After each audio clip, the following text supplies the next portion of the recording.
Hello and welcome to the AskALLi Self-Publishing Advice and Inspirations podcast. I am your host, Michael Ronn, joined with my lovely co-host, Sacha Black. How are you, Sacha? Hello, hello. I'm back. I missed you last month.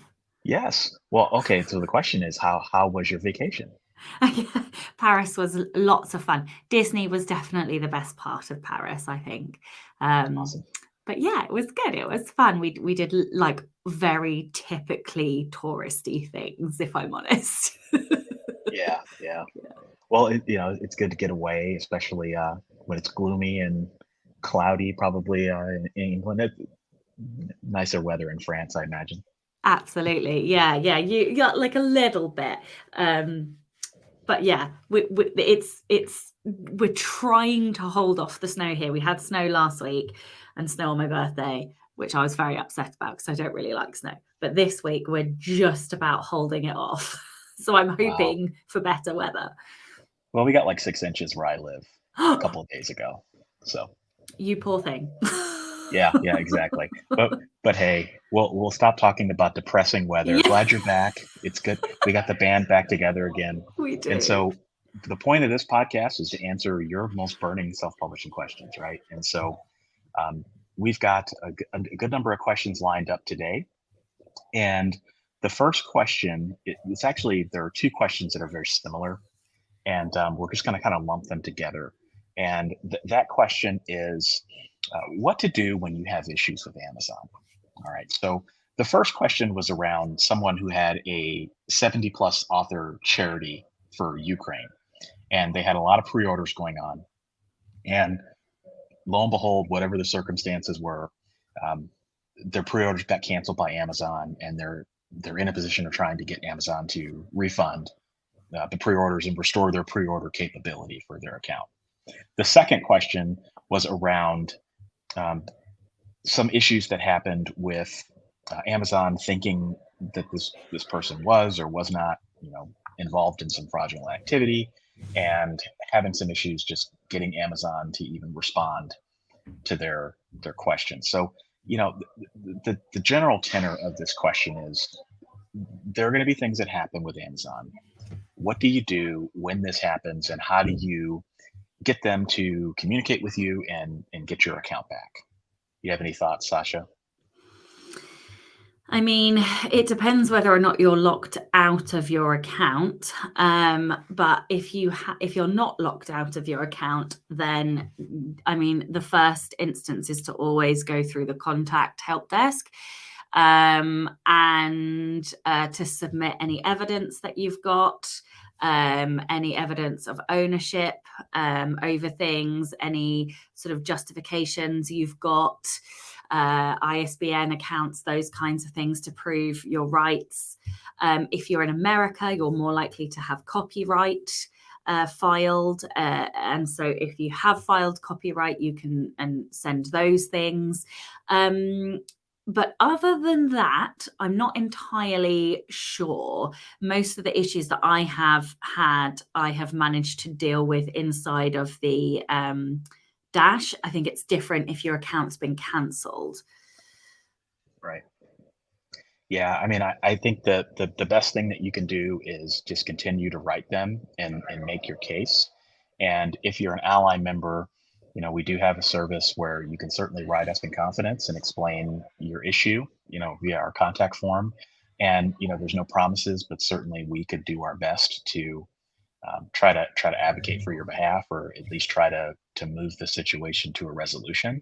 I think that's a great perk of ally membership. But again, you really want to read the terms of service and just make sure that you've complied with everything that needs to be complied with, and that you continue to communicate with them and try to figure out what the root cause of the problem is. But that is certainly an option for ally members. Yeah, because 9 times out of 10, you can like, it is something very small that the user error, honestly.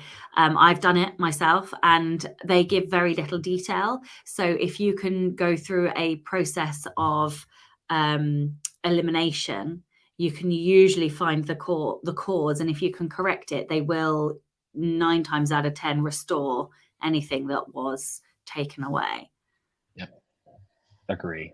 So, okay, next question is from member Sharon, and she asks, if my poems are printed in the local newspaper, does that make them previously published for other submissions or contests? So to give some background, if you're wanting to submit your poems or short stories off to other literary magazines, magazines often have a requirement that you cannot have a story that has been previously published because they want the right to exclusively publish work in their magazine. So the question is, if it's a local newspaper that is probably not going to have a whole lot of circulation in terms of reach or people seeing it, does that count as previously published?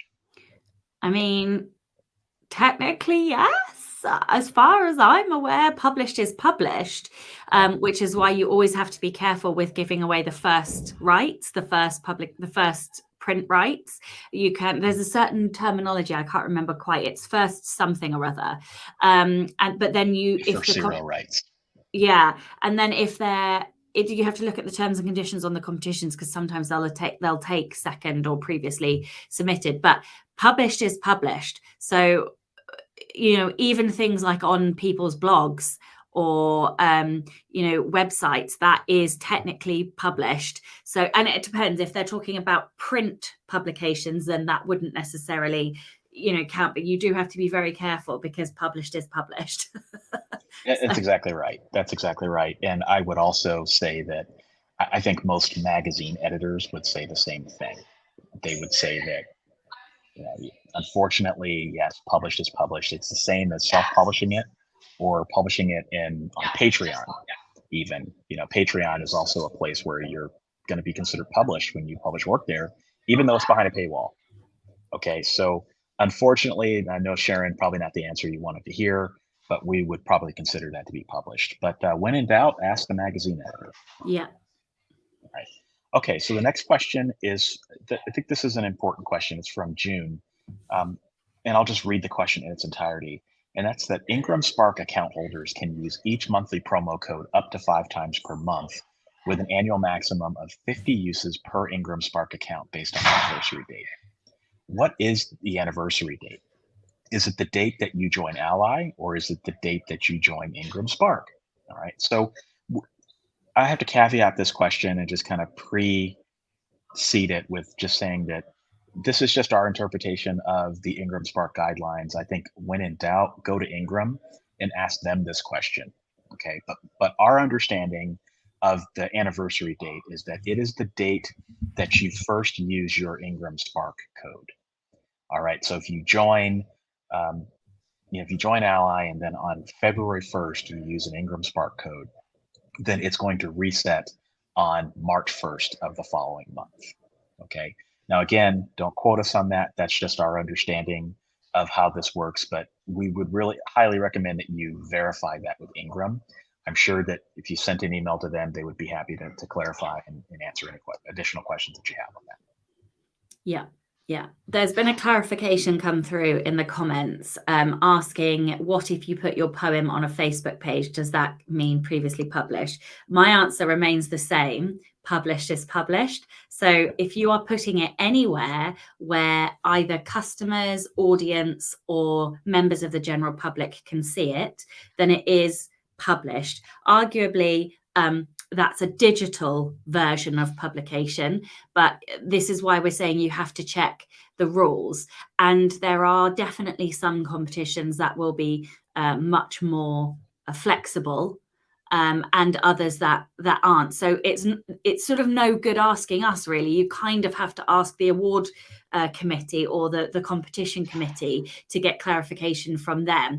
If it were me, and I were on the committee, published is published. So I know that's a tough stance to take, but published is published. And so this is why... You don't want to irritate editors, right? Because if you screw this up, your editors are not going to forgive you for it. You're going to go on a blacklist, and the community is very small. Yeah. And so you don't want to have to deal with. The one caveat I might give to that is, if you had, for example, a 50-line poem and you shared one line, I would say that would be fine, right? But if you're sharing, the whole poem, then it's published. Agree. Agree. When in doubt, I think be conservative. Yes. It's just a much better. It's better to treat it as published than to not treat it as published and then irritate or anger an editor. All right, because it's hard enough to get accepted into literary magazines, right? So you go through the process and then all of a sudden you get accepted. Oh my gosh, it's like winning the lottery, and then oh nope, sorry, you can't actually get the poem published. It's I don't recommend it. Okay, next question is from Ben.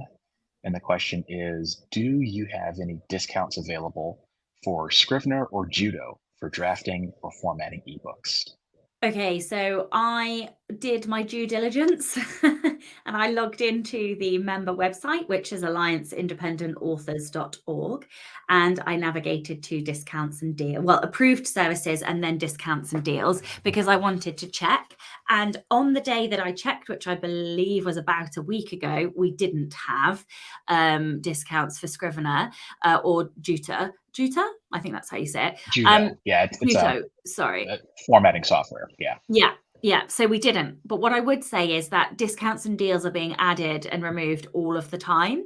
So your best bet is actually on the day that you're looking for that discount or deal or wanting it, go and check, because there are things being added and removed all of the time.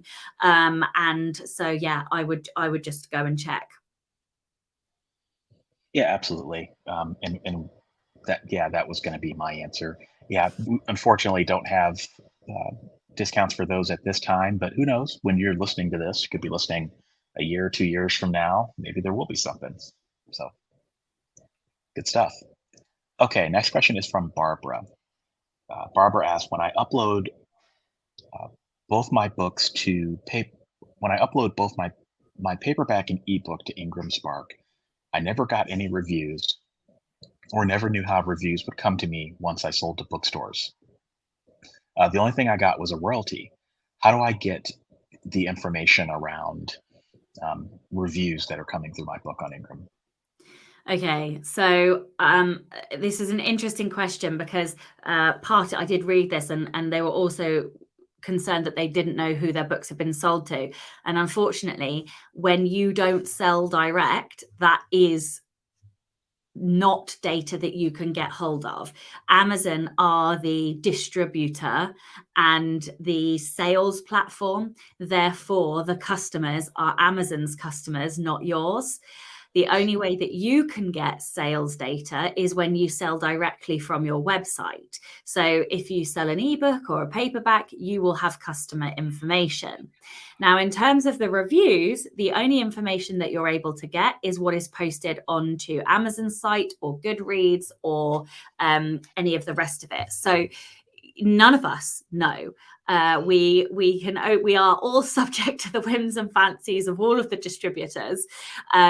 And so I think the real question is actually, how do you get reviews? And that is in one of a plethora of different ways. What I would recommend is that you read the free guide that AskALLi has if you are a member, or you can purchase a copy in our bookstore. But the guide is called Your First 50 Reviews. And yeah, you will get lots and lots of advice because ultimately the way that you get reviews is to have more people read your book. There's an often quoted statistic. I don't know how true it is because I haven't done the statistical analysis on it. But what I would say is that for every 100 sales of your books, you're likely to receive about 1 to 2 reviews. And that is something that we tend to see as a metric that people share. Of course, there are people who get more than that, but that's an average. Lots of methods that people use commonly to get reviews are to build a street team. So to build a group of readers who read in your genre, to send them an early copy of your book before it's published and ask, for them to leave an honest review. You cannot control their opinion of your book. You hope that they'll enjoy it, but there are no guarantees. And actually, you don't want all 5-star reviews anyway, because it makes your book look unbelievable. Other things that you can do are do a free run or a discount on your book, and then try to drive traffic to your book through things like paid newsletters, AMS ads, Facebook advertising. That will generally increase the number of sales, which obviously then by default increases the number of reviews. If your book is free, you're likely to get a considerable number of reviews if you can drive traffic to that page. But also bear in mind that you are then capturing a wider audience, and so the quality of the reviews or the number of people who love the book are likely to be slightly less. But the summary is that in order to get reviews, you need to market and sell your book. So you got to do the hard bit. Yeah. The hard bit is that's the $1 million question, right? That's the challenge. But no, you answered that perfectly. So we can move on to the next question, which is from Jenny. And the question is, what are the legal implications of publishing an unauthorized biography? And I can take this one if you want, Sacha. Yes, please. Okay. So here's the problem with biographies. There are three, well, in my opinion, there are three types of books that can get you in the most legal trouble as an author. The first is true crime, so writing books on crimes that actually happened. The second is memoirs. And then the third is biographies, which happens to be the subject of this question. They're so risky to write that if you ever wanted to purchase insurance for your writing endeavors, these would be the first questions that insurance companies would ask you. Do you write any of these three books? And if the answer is yes, you're probably not going to be able to get insurance coverage. So these three types of books scare the crap out of insurance companies because people put things in these types of books, true crime, memoir, and biographies, that sometimes people don't want out there, and you can get sued for libel. All right. So libel is your biggest potential exposure. And, again, this is not legal advice, but sometimes things that you don't think would be libelous could end up being libelous. Right. So, even if you keep it positive, even if you stick to the facts, you could still find yourself looking at a lawsuit. And so when you're talking about an unauthorized biography, this is a biography that is not authorized by the person you're writing about, right? So if that person is still living, they didn't authorize this biography, and there could be materials in there that could potentially be a legal risk to you. So I think that is your number one exposure. What happens if the person's dead? The person is dead, it gets more complicated, but that Okay. doesn't necessarily mean that you can't be sued. Right. Right? Okay. Just because somebody's dead, yeah. I mean, there's the adage that you can't slander or you can't defame the dead, right? That's typically bandied about, but I don't know. I think clever lawyers would be able to disagree with you because it depends on the details. All right. So yeah, there's always a risk when you're writing an unauthorized biography. And so what I would tell people to do is that if you are considering this, I would highly recommend talking to an attorney just to verify what your exposures are, how you can handle it, and some best practices, because there may be stuff your attorney says, no, don't write that. Don't put that in the book, take it out. All right. So again, it's not to scare people, but just to kind of give you a very realistic understanding of what you could potentially get yourself into. Okay. Next question is from Stephen.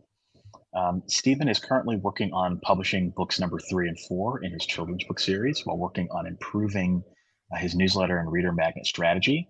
And he says, I'm having trouble figuring out if the same strategy which applies to nonfiction and fiction would apply to children's books. What is the best strategy to build a list for a children's book author? So I am not a children's book author. So this is Nor am I. this is educated conjecture, essentially. But what I would say is that a mailing list is always beneficial, always.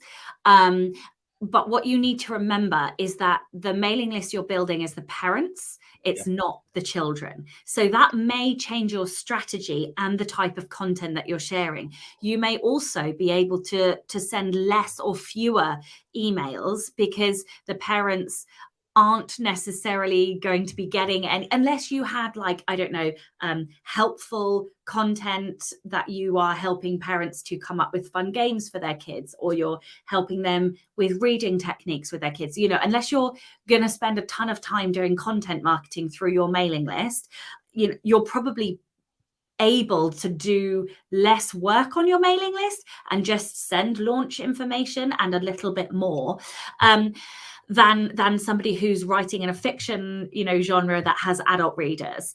But always have a mailing list, definitely. It's also harder, I would say, to build your mailing list. I would say that you are likely to find it harder to build. But one of the other best bits of advice I can give you is to read our children's advisor, Karen Inglis's book. And I believe it's How to Self-Publish and Market. So the book is called How to Self-Publish and Market a Children's Book by Karen Inglis. And it's fantastic. She recently, I say recent, time is a lie, I feel like it was last year. It might not have been last year. It was recently enough. Let's put it that way. Yeah.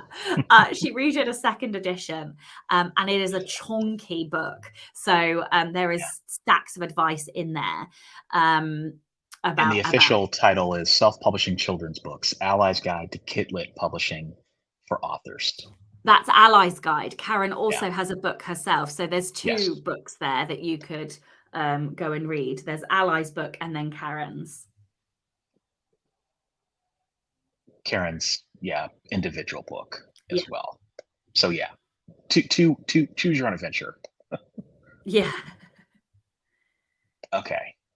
Yeah, I would say the parents being the customers is the big thing, right? Yeah. That's a hard thing to get around, and I'm sure Karen has probably got some good information in her book about how to think about that. Yeah. And, if you have kids, if I were to put myself in that position, what would I sign up for? If you want strategies or ideas, what would I be willing to give my email address for? Well, it would be things like somebody who collected together, I don't know, the best children's book in particular genres or discounts and deals, So it's actually not that dissimilar to a normal mailing list, but it would be tailored to that market. So let me make it easier for you to read with your kid. That's what I would want somebody to do as a parent. If I'm going to sign up, that's the kind of thing I'm after. But you know your audience. If you write humorous children's books, maybe you're going to send parents jokes or funny things for the kids. So just think about your audience and your brand and tailor the mailing list around that. Because that's the thing you've got to do. I mean, I'm thinking of what is it? There was some commercial, or it was like it was a call to action, and whoever it was like a cartoon, but the narrator said something like, "Be sure to tell your parents to go to blah blah blah.com and sign up for the mailing list," because I mean the kid is going to be reading the book, so it's kind of weird. The parents are the customers, but the call to action almost has to go to the kids, right? To let the parents know that your mailing list exists, so that when you have a new book, your mom can go out and buy it, or your dad can go out and buy it. It's definitely an interesting problem. Mm-hmm. But I'm sure there's a solution, and I'm sure that Karen Inglis and some other children's authors have figured out a way around the problem. So, all right, our next question is from Vicky, and the question is: I'm thinking about offering a pre-order for my third in series via Amazon. From Alli's experience, is there any reason I shouldn't do this? I'm aware of the need to be organized and intend to schedule it, but just want to know what the downsides potentially are. So there's a couple of things to understand. Amazon deals with pre-orders differently to the other stores, and in fact, each store deals with it just a tiny bit differently. And a lot of that is down to how far in advance you have to upload the final files. What I would say is that for Amazon, if you are after a bestseller little orange flag on Amazon specifically, then having a pre-order isn't necessarily going to help you do that, because on Amazon store, the day that, let's say you publish on the 1st of January, and that's the day your book goes live. If you've got pre-orders running from the 1st of December and people buy on the 1st of December, the 2nd of December, the 3rd of December, that's the day that the sale counts. That's the day that your rank will change because of that pre-order. So when the books all get delivered to the readers on the 1st of January, you're not going to see any benefit from that other than the royalty coming in. So, it depends on your goal. The other thing that I would say is that pre-orders on the wide stores are often more beneficial because they give you, they almost count it twice for you. So the day that the pre-order is made, it will count in terms of your ranking, exposure, and visibility. And then on your day of launch, it will count again. Obviously, you only receive one sale per pre-order, but in terms of your ranking, it will count again. So pre-orders are really beneficial for people who are wide and less beneficial for people on Amazon. The other thing that I would say is that added to that, if you are in Kindle Unlimited, and so you're exclusive to Amazon, then you're even less likely to be able to secure pre-orders, because people who are members of Kindle Unlimited cannot pre-order a book. They can only purchase a sale of that pre-order. So they can't borrow it in advance, and it won't deliver to their book, to their Kindle. So they only want to download on the day of launch or afterwards. So, a lot of authors who are in KU do very short pre-order periods just for those readers who aren't in Kindle Unlimited. But in terms of any reasons for not doing it, only if your goal is to get a bestseller tag, that would probably be and you don't have a massive audience, then your best chance of doing that is to just go live and announce. Yeah, I mean, you said it, Sacha.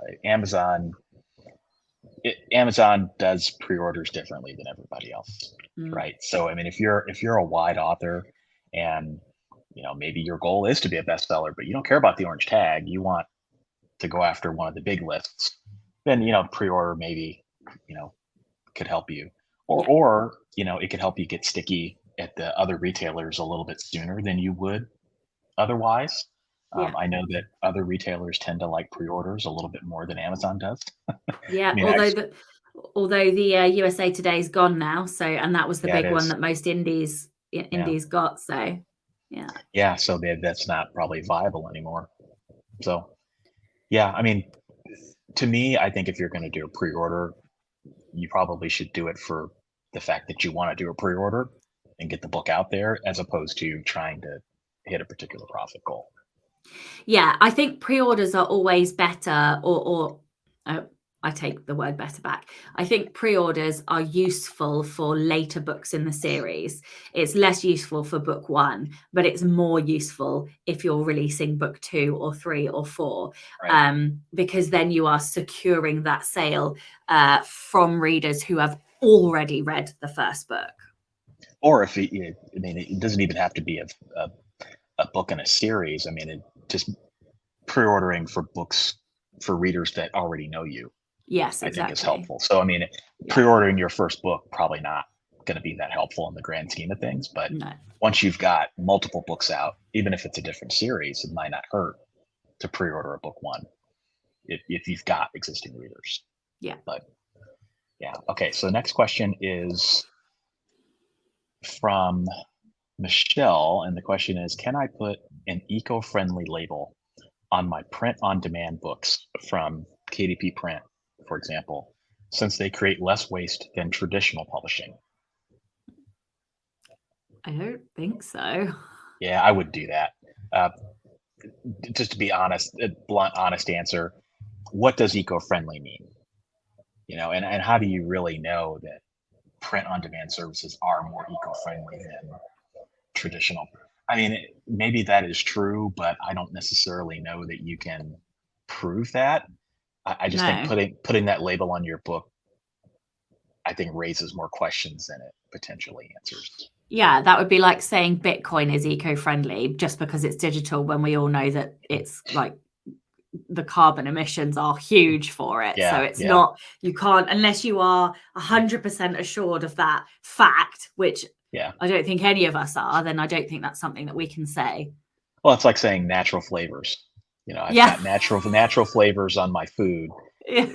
Natural flavors in some respects can be worse than artificial flavors, right? So yeah, you don't want to generate those types of questions in readers' minds. Um, Yeah.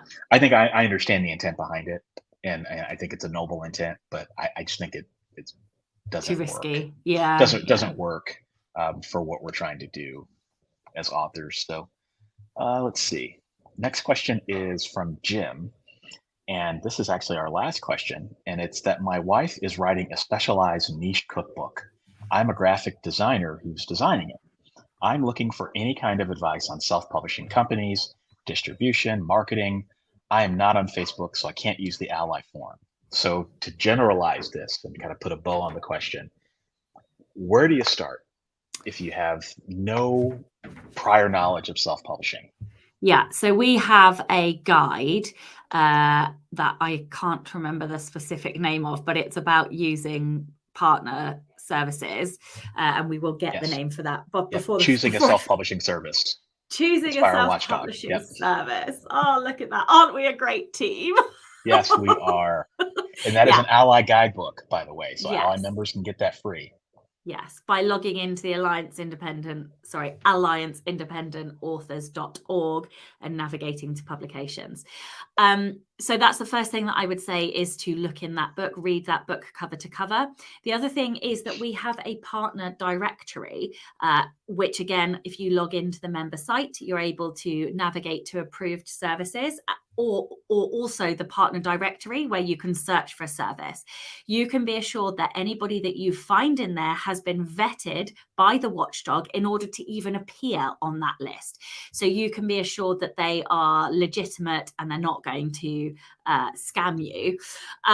So those are probably the two biggest bits of advice, really, is to read the book, which explains everything, what, expectations, how to work with them, and then use the partner directory, because that's what it's there for. It is there to give you a listing of high quality service providers. Yeah, that's exactly it. And I was just grabbing the names and stuff so we can put those in the resources. But yeah, our guidebooks really should be your first port of call, because we've put those together as ways for people to develop shortcuts, right? Yeah. And I also wrote a book for AllALli. It's another free guidebook. It's called 150 Self-Publishing Questions Answered, and that will also answer some questions that you might have about working with an editor, or what to do when you run across issues with editors, or what should the distribution decisions for your books be? Because Mm-hmm. John's book is going to teach you how to choose a self-publishing service, but what about where you publish your book? How should you price your book? These are all things that are answered in that as well. And so we'll make sure that we include links to these resources in the show notes for anybody who wants to look those up and engage with them further.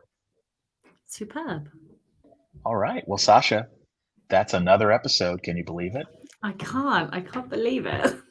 Yeah. So we'll be back in April to answer any other questions that folks have. But in the meantime, this has been the Self-Publishing Advice and Inspirations Member Q&A podcast, and we will be back next month. Bye. Take care, everybody.